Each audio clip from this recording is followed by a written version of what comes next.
जय हिंद दोस्तों। तो दोस्तों मैं हूं आशीष और आज हम इस वीडियो में कैसे हम एक्सेल में सम इफ और सम इफ एस का जो है वो हम यूज करेंगे। तो जैसा कि आप सब लोग यहाँ पे देख ही सकते हो, मैंने यहाँ पे ये टेबल बना रखा है। एक तरफ हमारा डाटा है और दूसरी तरफ मैंने एक और टेबल बना रखा है। यहाँ पे हम फॉर्मूला अप्लाई करेंगे। तो आज की हमारी वीडियो ओवरऑल इसी टॉपिक पे होगी कि कहाँ पे हमको सम इफ का यूज करना है और कहाँ पे हमको सम इफ एस का यूज करना होगा, कौन सी कंडीशंस में किस तरीके से यूज करेंगे और क्या इसका हमें फायदा मिलेगा। तो चलिए शुरू करते हैं। तो दोस्तों सम तो आप समझते ही हो, सम का क्या मतलब होता है। सम का मतलब कि ये हमारे पास डाटा है, इसका टोटल कितना हुआ, ये सम है। इसमें से पॉजिटिव और नेगेटिव वैल्यू में से आपस में प्लस माइनस हो गया, इसलिए ये आपको वैल्यू यहाँ पे कम दिख रही है। ठीक है जी, तो ये मेरा सिंपल सम है। अगर मैं सिर्फ इसी की बात कर रहा हूँ तो वो हम कर सकते हैं, जैसे कि यहाँ पे मैं ये कर रहा हूँ तो यहाँ से मैं इस रेंज को घटा देता हूँ, तो जिससे ये हमारा सिंपल सम है। लेकिन जहां पे कंडीशन आ जाए वहां पे हम इफ का यूज करते हैं। तो आप यहाँ पे देखोगे, यहाँ पे हमको क्या फाइंड आउट करना है, over due days find out करने हैं। तो यहाँ पे तो ओवर ड्यू में तो बहुत सारे हैं, यानी कि नेगेटिव वैल्यू भी है और पॉजिटिव वैल्यू भी है, अगर मैं वैल्यू के हिसाब से बात करूं तो।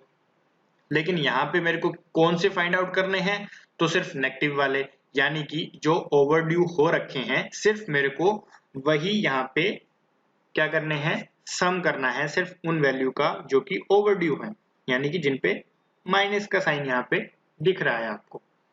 तो ये हमारे पास कंडीशन है कि सिर्फ मेरे को जो सम करना है वो सिर्फ उसी का करना है। अब यहाँ पे तो आप बोलोगे कि यार ऐसे करके हम कर लेते हैं, पर मान के चलिए कि अगर आपके पास एक लेंथी डाटा है और उसमें बीच बीच में आपकी पॉजिटिव वैल्यू भी है और बीच बीच में आपकी नेगेटिव वैल्यू भी है, तो यहाँ पे तो चलो एक साथ ही है। अगर एक वैल्यू यहाँ होती, एक यहाँ होती और एक यहाँ होती, तो उस केस में क्या करते, तो उस केस में फॉर्मूला आपकी मदद करेगा, तो वो आज हम लगाना यहाँ पे सीखेंगे। तो कोई भी फॉर्मूला यूज करने से पहले हम सम इफ, यहाँ पे इक्वल टू का साइन लगाएंगे और यहाँ पे अभी हम सम इफ का यूज करेंगे, तो सम इफ लिखेंगे और टैब यहाँ पे प्रेस कर देंगे। तो जैसे मैंने टैब प्रेस करा, मेरे सामने ये ब्रैकेट ओपन होके फॉर्मूला ओपन हो गया मेरे सामने।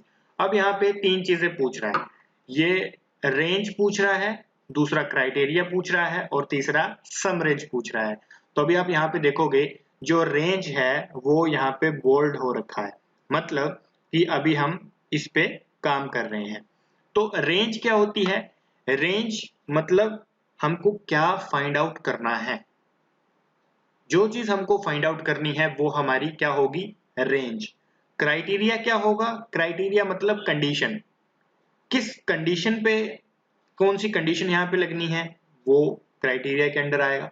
और सम रेंज की वो जो आप वैल्यू फाइंड आउट करोगे या अमाउंट फाइंड आउट करोगे वो कहां से करोगे, तो उसकी आपको यहाँ पे रेंज सेलेक्ट करनी होगी। तो हमारा यहाँ पे पहला जो क्वेश्चन है वो ये है कि हमको ओवरड्यू डेज फाइंड आउट करने हैं।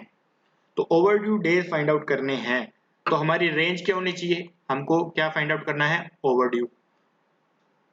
ओवरड्यू डेज फाइंड आउट करने हैं ना, तो हमारी रेंज भी ओवरड्यू ही होगी।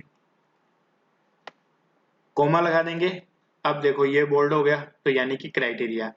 अब यहाँ पे क्या कंडीशन है हमारी, कि सिर्फ हमको ओवरड्यू काउंट करने हैं, यानी कि ये नेगेटिव वैल्यू वाले। तो अब कोई मेरे को यहाँ पे बताएगा कि हम कैसे यहाँ पे डिफाइन करेंगे फॉर्मूला में, कि हम मतलब नेगेटिव वैल्यू को हम यहाँ पे कैसे डिफाइन करेंगे, क्या कोई बता सकता है। वीडियो को 2 मिनट पॉज करके आप कमेंट में अपनी राय दे सकते हैं, आप बता सकते हैं मुझे, ताकि अगर नहीं पता है तो देखो कोई नहीं, पर फिर भी हमको आंसर जरूर देना चाहिए, गलत ही होगा ना, क्या हो जाएगा। आप बोलिए, जो भी आपके मन में है आप मेरे को आंसर कीजिए। चलो इसको मैं आपको अभी समझाता हूँ, इससे हम बाहर आते हैं फॉर्मूला से। तो दोस्तों अगर मैं यहाँ पे ये लगाता हूं तो ये किस चीज का साइन है? लेस देन का। और अगर मैं यहाँ पे ये लगाता हूं तो ये ग्रेटर देन का साइन है। तो अगर मैं यहाँ पे ये लिखता हूं तो ये क्या चीज को डिफाइन करता है कि 8 से कम जो वैल्यू होंगी वो यहाँ पे शो होनी चाहिए। और वहीं पे अगर मैं ग्रेटर देन 8 लिखता हूं तो यानी कि 8 से ज्यादा वाली वैल्यू। लेकिन हमको चाहिए नेगेटिव वैल्यू। तो पॉजिटिव वैल्यू कौन सी होती हैं? 0 1 2 3 4 5 6 so on so, राइट। और नेगेटिव वैल्यू जो 0 से पहले होंगी वो ऑटोमेटिकली माइनस में चला जाएगा ना। तो इसलिए हम यहाँ पे लेस देन 0 मेंशन करेंगे, जो कि किस चीज को डिफाइन करेगा? वो करेगा नेगेटिव वैल्यू को डिफाइन। समझ में आ गया आप सब लोग को? क्योंकि जो हमारे नंबर्स होते हैं वो 0 से स्टार्ट होते हैं, जो पॉजिटिव नंबर होते हैं 0 1 2 3 4 5 6 7 8 एंड सो ऑन। तो अगर हमको माइनस वैल्यू चाहिए तो 0 से पहले जो होगा वो ऑटोमेटिकली माइनस में जाएगा। यहाँ पे ये एक चीज हमने समझ ली कि कैसे हम यहाँ पे नेगेटिव वैल्यू को डिफाइन करेंगे। दूसरी चीज हमको ये समझनी है कि फॉर्मूला में कभी भी अगर हम टेक्स्ट मेंशन करते हैं तो वो डबल इन्वर्टेड कोमा के अंदर आता है। अगर आप डबल इन्वर्टेड कोमा नहीं लगाएंगे तो वो फॉर्मूला आपका काम नहीं करेगा। तो ये चीज मैं आपको क्यों बता रहा हूं, क्योंकि अभी तो हम यहाँ पे कोई टेक्स्ट नहीं मेंशन करेंगे। तो ये चीज मैं आपको इसलिए बता रहा हूँ दोस्तों कि ये जो हम लेस देन ग्रेटर देन के साइन लगाते हैं, this is also comes under the text. तो इसीलिए हम अगर ये मेंशन करेंगे तो ये हमको डबल इन्वर्टेड कोमा के अंदर मेंशन करना होगा। तो ये चीजें क्लियर होगी कि अगर माइनस वैल्यू आप कैसे डिफाइन करोगे और डबल इन्वर्टेड कोमा आप कब लगाओगे। तो चलिए हम आगे बढ़ते हैं। तो फॉर्मूला लगाएंगे सम। अब देखो नीचे आ गया, टैब दबा के। रेंज क्या रहेगी हमारी? हमको ओवरड्यू फाइंड आउट करना है ना, तो रेंज हमारी ये आ गई। क्राइटेरिया क्या रहेगा? क्राइटेरिया रहेगा कि नेगेटिव वैल्यू। तो यहाँ पे डबल इन्वर्टेड कोमा लगाएंगे हम, लेस देन 0 लिखेंगे और डबल इन्वर्टेड कोमा को क्लोज कर देंगे और यहाँ पे कोमा लगा देंगे। उसके बाद बात करते हैं सम रेंज की। तो सम रेंज कहाँ से फाइंड आउट करेंगे? तो इसी कॉलम से फाइंड आउट होगी ना, क्योंकि वैल्यू तो यहीं पे दे रखी है। तो ये एक ऐसी कंडीशन है जहां पे आपका रेंज भी एक ही कॉलम है और सम रेंज भी आपका सेम कॉलम है। तो इस चीज में आपने कंफ्यूज नहीं होना है। हम आगे दूसरी कंडीशन उसमें काम करेंगे। ठीक है जी। तो यहाँ पे हम ब्रैकेट क्लोज कर देते हैं और एंटर। तो आप यहाँ पे देख सकते हो ये बता रहा है कि total number of due days जो हैं वो 70 हैं। चलो अब हम इसको क्रॉस वेरीफाई करते हैं। तो जितनी भी नेगेटिव वैल्यू हैं हम उनका सम निकालते हैं। तो यहाँ पे देखो सम कितना आ रहा है? 70। यहाँ पे भी कितना आ रहा है? 70। तो ये चीज जो है हमारी करेक्ट है। ये पहला हो गया। अब हम बात करते हैं कि फॉर्मूला लगाने का क्या क्या फायदा होता है। एक तो हमारा काम जल्दी हो जाता है, दूसरा कल को अगर ये वैल्यू ओवरड्यू उसने बंदे ने खत्म कर दिया, पेमेंट कर दी, कुछ भी कर दिया, यहाँ पे 0 हो गया, तो आप देखोगे ये चीज आपकी ऑटोमेटिकली अपडेट हो रही है। तो अगर आप इस चीज को मैन्युअली लिखे होते तो ये अपडेट नहीं होती। तो फॉर्मूला का ये भी फायदा होता है कि चीजें ऑटोमेटिकली जो है वो अपडेट होती रहती हैं। तो चलिए अभी हम इसको अंडू कर देते हैं। अब हम अपने नेक्स्ट क्वेश्चन की तरफ बढ़ते हैं जो है टोटल ओवरड्यू अमाउंट। अब हम यहाँ पे अमाउंट कैलकुलेट करेंगे ओवरड्यू। तो ये भी कंडीशन है कि हमको अमाउंट फाइंड आउट करना है, लेकिन कौन सा वाला? जो ओवरड्यू है। तो यहां पे आपका रेंज और सम रेंज अलग अलग है। चलिए जानते हैं। सम इफ टैब। तो जिन्होंने ये सोचा है कि यहाँ पे रेंज जो है वो ओवरड्यू है, ओवरड्यू वाला जो हमारा कॉलम है वो बिल्कुल सही है। क्यों सही है? थोड़ा सा एक्सप्लेन करता हूं। देखो हमको क्या फाइंड आउट करना है? Over due amount. तो यहाँ पे हमको ओवर ड्यू फाइंड आउट करना है, तो इसलिए हमारी रेंज क्या थी? क्या है? Over due. क्राइटेरिया क्या होगा हमारा? क्राइटेरिया कंडीशन क्या है? क्राइटेरिया मतलब कंडीशन, तो नेगेटिव। यही हमारी कंडीशन है कि हमको अमाउंट फाइंड आउट करना है, लेकिन ओवरड्यू वाला। तो डबल इन्वर्टेड कोमा लगाएंगे यहाँ पे, ये डबल इन्वर्टेड कोमा लगा के फिर से सम रेंज क्या होगी, हमको अमाउंट फाइंड आउट करना है, तो इसलिए हमारी जो रेंज होगी वो अमाउंट वाला कॉलम होगा। तो इसको हम कर देंगे और एंटर। क्रॉस वेरिफिकेशन करेंगे, सिलेक्ट कर ली सारी नेगेटिव वैल्यू, 40,511 रुपए, 40,511 रुपए। तो ये चीज क्लियर हो गई जी कि हमारा फॉर्मूला सही है, हमने रेंज सही से सिलेक्ट करी थी, हमने सम रेंज सही से सिलेक्ट करी थी, और हमने छोटी छोटी चीजों का भी ध्यान रखा था, जैसे कि कोमा हो गए, डबल इन्वर्टेड कोमा हो गए। तो ये चीजें अगर आप प्रॉपर वे में नहीं करोगे तो आपको रिजल्ट गलत यहाँ पे शो करेगा। तो जब भी आपने फॉर्मूला लगाना है तो इन चीजों का आपने ध्यान रखना है। चलिए आगे बढ़ते हैं। अब यहाँ पे हमको फाइंड आउट करना है अमाउंट, टोटल अमाउंट।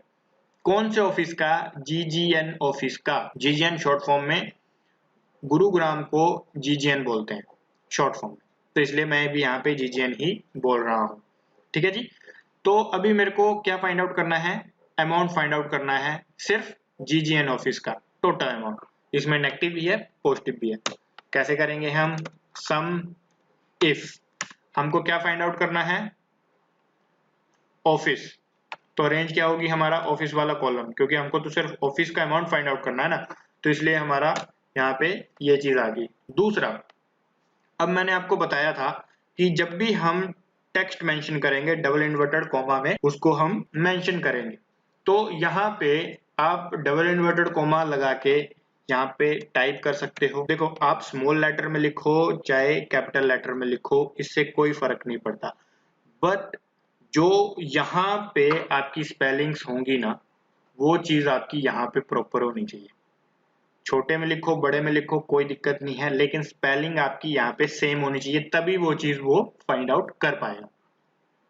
तो यहाँ पे हमने ये चीज कर ली। उसके बाद हम रेंज सेलेक्ट करते हैं, कॉमा लगाएंगे तो सम रेंज आ जाएगी। तो सम रेंज क्या रहेगी? हमारा अमाउंट, और ब्रैकेट क्लोज कर देंगे और इसको हम एंटर प्रेस कर देंगे। तो ये हमने एक तरीके से इसको हमने सीखा। अब हम इसका दूसरा तरीका मैं आपको बता देता हूँ। सम इफ टैब, रेंज क्या है हमारी? रेंज ये रही, कॉमा लगा देंगे। अब पिछली बार मैंने आपको टेक्स्ट लिख के बताया था, तो अगर आप लिखना नहीं चाहते तो आप यहाँ से सिलेक्ट भी कर सकते हो। तो आपने यहाँ से सिर्फ क्लिक करा और सिलेक्ट कर लिया। उसके बाद यहाँ पे रेंज सेलेक्ट कर लेंगे, सम रेंज, और ब्रैकेट क्लोज कर देंगे और एंटर। अब चलो इसको भी क्रॉस वेरीफाई कर लेते हैं। तो देखो यहाँ पे पहले तो मैं ऐसे कर रहा था क्योंकि सारे एक साथ थे, कंटिन्यूसली मैं सिलेक्शन कर रहा था, तो मैंने ड्रैग करके कर ली। अब यहाँ पे क्या है कि यहाँ पे एक यहाँ पे है, दूसरा यहाँ पे है, तीसरा यहाँ पे है, यानी कि सिलेक्शन जो है वो कंटिन्यूसली नहीं है। तो मैं कंटिन्यूसली सिलेक्शन को, मतलब ये आगे पीछे प्रॉपर नहीं है, एक लाइन में नहीं है, तो मैं कैसे सिलेक्ट कर सकता हूँ एक साथ? तो मैंने यहाँ पे क्लिक करा, उसके बाद मैंने कंट्रोल प्रेस करा और दूसरी जगह पे क्लिक करा जहां पे मेरे को करना है।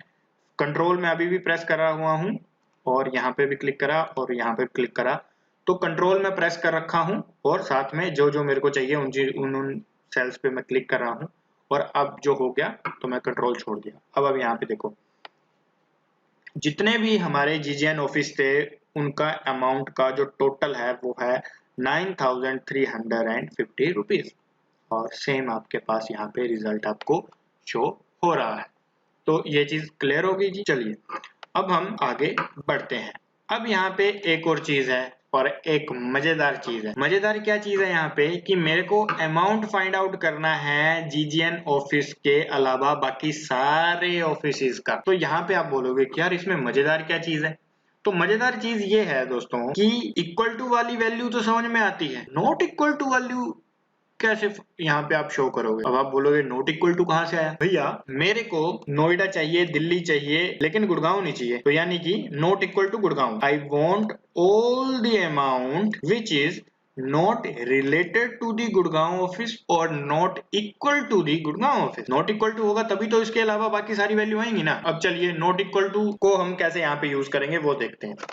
तो ये चीज तो आप समझते हो। अगर मैं यहाँ पे ये लिख रहा हूँ तो यानी कि मेरे को लेस देन 8 वाली जो भी वैल्यू है वो मेरे को यहाँ पे चाहिए। और अगर मैं ग्रेटर देन 8 लिख रहा हूँ यानी कि all the values which is greater than 8, जो कि 8 नंबर से ज्यादा वाली वैल्यू है। और अगर मैं यहाँ पे ये लिख दे रहा हूँ, यहाँ पे अगर मैं ये सिंबल लगाऊं तो इस सिंबल का क्या मतलब हुआ, लेस देन और greater than, less than greater than किसके, वो चीज मैं यहाँ पे मेंशन कर सकता हूँ कि मेरे को ये चाहिए कि मेरे को यहाँ पे कौन सी वैल्यू चाहिए जो कि 8 से लेस देन हो और जो कि 8 से कम भी ना हो, 8 से ज्यादा भी ना हो। तो मेरे को मतलब which is less than equal to 8 और ग्रेटर देन इक्वल टू 8, तो मीन्स मेरे को कौन सी वैल्यू नहीं चाहिए, तो वो है 8। तो सेम मेरे को यहाँ पे क्या करना है, मेरे को यहाँ पे बाकी सारी वैल्यूज चाहिए सिवाय गुड़गांव ऑफिस की। तो चलिए देखते हैं कि हम इसको कैसे फाइंड आउट कर सकते हैं। Equal to sum if tab, range यहाँ पे सिलेक्ट करेंगे तो रेंज क्या रहेगी हमारी ऑफिस, क्योंकि हमको ऑफिस का डाटा निकालना है, कोमा क्राइटेरिया। तो ये सबसे यहाँ पे महत्वपूर्ण बात है, क्राइटेरिया हमको क्या नहीं चाहिए, हमको क्या नहीं चाहिए, गुड़गांव ऑफिस वाला नहीं चाहिए। तो यहाँ पे हम लिख देंगे GGN और ब्रैकेट क्लोज कर देंगे और सम रेंज यानी कि अमाउंट सेलेक्ट कर लेंगे, ब्रैकेट क्लोज और एंटर। चलो अब देखते हैं कि हमारा सही है कि नहीं है। 38,661 रुपए, 38,661 रुपए, तो ये जो है वो हमारा क्या है, आंसर सही है। तो ये चीज क्लियर हो गई जी। अब तक हमने यहाँ तक क्या सम इफ का यूज करा, ठीक है जी। अब अगली कंडीशन देखते हैं क्या है, अगला क्वेश्चन क्या है, total overdue amount for Gurgaon. अब यहाँ पे इस क्वेश्चन से आप क्या समझते हो, पहले तो इस क्वेश्चन से हमको एक चीज समझ में आ रही है कि यहाँ पे दो कंडीशन है, कौन कौन सी, एक तो हमको ओवरड्यू अमाउंट फाइंड आउट करना है और दूसरा सिर्फ गुड़गांव ऑफिस का फाइंड आउट करना है। तो ये दो क्राइटेरिया हो गए ना आपके पास। पहला क्राइटेरिया ये है कि इस कॉलम में से जहाँ पे पॉजिटिव वैल्यू भी है और नेगेटिव वैल्यू भी है, यहाँ में से सिर्फ आपको नेगेटिव वैल्यू चूज करनी है। कॉलम में से जहाँ पे आपके 3 ऑफिसेज हैं उसमें से सिर्फ आपको एक ऑफिस का डाटा चाहिए। तो ये हमारे पास यहाँ पे दो कंडीशंस हैं। तो जहाँ पे एक से अधिक कंडीशन हो वहां पे हम सम इफ एस का यूज करेंगे। ये चीज क्लियर है कि जहाँ पे एक से ज्यादा कंडीशन होंगी वहां पे हम सम इफ एस का यूज करेंगे। यहाँ से हमने सम इफ एस सेलेक्ट कर लिया, टैब। अब यहाँ पे एक और चीज गौर करो, जब हम सम इफ का यूज कर रहे थे तो सबसे पहले क्या आ रहा था, रेंज, उसके बाद क्राइटेरिया और उसके बाद सम रेंज। लेकिन यहाँ पे सबसे पहले क्या पूछ रहा है, सम रेंज। तो ये चीज आपने ध्यान रखनी, कोई भी फॉर्मूला यूज करने से पहले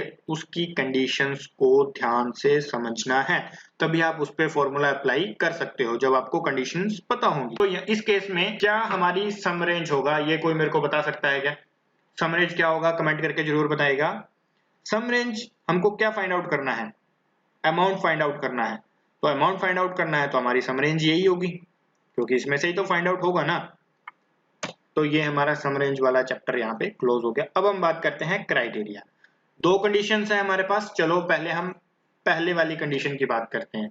पहले हम बात करते हैं ओवरड्यू वाली कंडीशन की। तो हमको ओवरड्यू वैल्यू निकालनी है, मतलब ओवरड्यू जो डेज हैं उसमें से हमको अमाउंट फाइंड आउट करना है। तो ओवरड्यू वाला कॉलम कौन सा है, ये वाला। तो ये हमारी क्या है, क्राइटेरिया रेंज। इसमें से हमको क्या फाइंड आउट करना है, हमको फाइंड आउट करना है ओवरड्यू वैल्यू जो कि माइनस वाली है। अंडरस्टूड कि ये हमने क्यों करा, कंडीशन क्या थी कि हमको ओवरड्यू अमाउंट फाइंड आउट करना है, ओवरड्यू फाइंड आउट करना है। तो ओवरड्यू वाला कॉलम ये रहा, तो ये हमारी क्या है, क्राइटेरिया रेंज। ये हमने बोला कि भैया इसमें से हमको सिर्फ जो माइनस वाली वैल्यू है वो फाइंड आउट करनी है, तो इसलिए हमारा जो क्राइटेरिया है वो ये है माइनस वैल्यू, और जो रेंज है वो ये है डाटा उस कॉलम की। ठीक है जी, तो यहाँ पे हमारी पहली कंडीशन खत्म होती है। अब हम बात करते हैं दूसरी कंडीशन की। दूसरी कंडीशन क्या है हमारे पास, कि हमको सिर्फ गुड़गांव ऑफिस का ही फाइंड आउट करना है। तो यहाँ पे रेंज क्या है, क्राइटेरिया रेंज, ऑफिस कॉलम, और क्राइटेरिया क्या है हमारा, गुड़गांव ऑफिस, ब्रैकेट क्लोज और एंटर। 6500 रुपया, तो 6000 और ये 500 रुपया। नेगेटिव में यही दो है ना, बाकी तो देखो ये अगर ये है तो ये ओवरड्यू नहीं है, और ये है तो ये भी ओवरड्यू नहीं है। 6500 हमारा फॉर्मूला बिल्कुल सही है। तो दोस्तों हमने जाना कि कहां से कहां हम इस चीज को यूज कर सकते हैं, सम इफ और सम इफ एस का। तो चलो एक बार फिर से थोड़ा सा आपको रिवाइज कर देता हूं। रेंज से क्या मतलब है, रेंज मतलब कि आपको एक्चुअल में क्या फाइंड आउट करना है, क्राइटेरिया मतलब कंडीशन, और सम रेंज मतलब कि कहां से जो आपको चीज फाइंड आउट करनी है वो आपको कौन सी जगह से फाइंड आउट करनी है, वो आपकी सम रेंज होगी। तो ये चीजें क्लियर होगी जी। सम इफ का फॉर्मूला हम तब यूज करेंगे जब सिंगल कंडीशन होगी, सम इफ एस का हम तब यूज करेंगे जहां पे मल्टीपल कंडीशंस होंगे। तो यहाँ पे आप देखो, आपको मैं एक प्रैक्टिस शीट दे रहा हूं। तो यहाँ पे ये देखो, ये हमारे पास डाटा है, ये मैंने यहाँ पे आंसर लिख रखे हैं, आपको यहाँ पे फॉर्मूला लगाना है। आंसर मैंने इसलिए लिख रखे हैं ताकि आप जब फॉर्मूला लगाएं तो आप क्रॉस चेक कर सको आंसर से कि वो आपका सही है या नहीं। तो यहाँ पे पहले में हमको क्या फाइंड आउट करना है, सम ऑफ यूनिट्स फॉर डेवोलियो की यूनिट्स का सम करना है, बाकियों का नहीं चाहिए। फिर दूसरे में हमको टोटल सेल्स फाइंड आउट करनी है जनवरी महीने की। तीसरे में ये फाइंड आउट करना, हमको सिर्फ सेल फाइंड आउट करनी है यूनिट्स की जो कि 5000 से ज्यादा, जिसके यूनिट्स 5000 से ज्यादा हैं हमको सिर्फ उनका यहाँ पे सेल फाइंड आउट करना है, ठीक है। उनका सम चाहिए हमको यहाँ पे, सम ऑफ यूनिट्स फॉर डेवोलियो। डेवोलियो के हमको यूनिट्स का सम चाहिए सिर्फ डेयरी वाली यूनिट का, बाकी यूनिट्स का नहीं। और यहाँ पे sales in January for Buchanan and Dale. तो यहाँ पे दो कंडीशन है, यानी कि यहाँ पे सम इफ का फॉर्मूला लगेगा। पहली कंडीशन कि हमको सेल चाहिए, एक तो जनवरी महीने की चाहिए और जनवरी महीने में बुचनन की चाहिए, और वो भी सिर्फ डेयरी वाली। Is that clear?